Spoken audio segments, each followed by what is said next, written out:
নমস্কার, আপনারা দেখছেন জেলার 1 নম্বর অনলাইন ও TV channel Birbhum RC TV.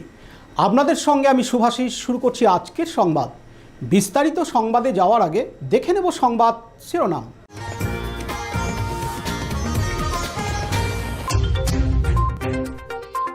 পুজো দিয়ে ভোট প্রচার তৃণমূল কংগ্রেসের প্রার্থী বক্রেশ্বরে।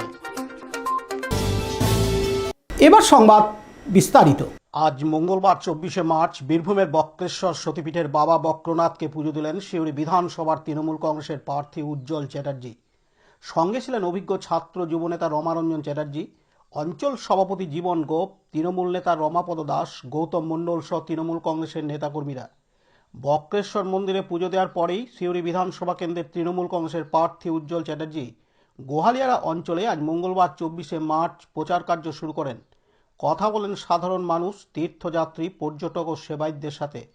বক্রেশ্বর মন্দির থেকেই সিউড়ি বিধানসভা কেন্দ্রের তৃণমূল কংগ্রেসের প্রার্থী উজ্জ্বল চ্যাটার্জি প্রতিশ্রুতিবদ্ধ হন যে নির্বাচনে তিনি জয়লাভ করলেই বক্রেশ্বর সতীপীঠের বিভিন্ন উন্নয়নমূলক কর্মকাণ্ডের মাধ্যমে বক্রেশ্বর শৈব তীর্থক্ষেত্রকে সাজিয়ে তুলবেন এবং বক্রেশ্বরের মানুষের জল সংকট, যোগাযোগ ব্যবস্থা, পরিষ্কার পরিচ্ছন্নতার বিষয়ে বক্রেশ্বর উন্নয়ন পর্ষদকে সাথে নিয়েই তিনি এইসব সমস্যার সমাধান করবেন শীঘ্রই।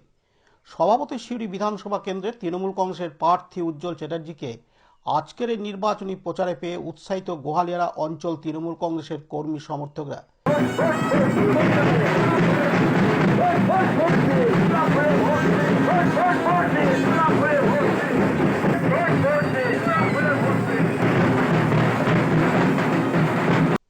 বক্রেশ্বর থেকে সোমনাথদের রিপোর্ট, বীরভূম আরসি টিভি। আজকের সংবাদ এই পর্যন্ত। পরবর্তী সংবাদের জন্য চোখ রাখুন বীরভূম আরসি টিভির পর্দায়। নমস্কার।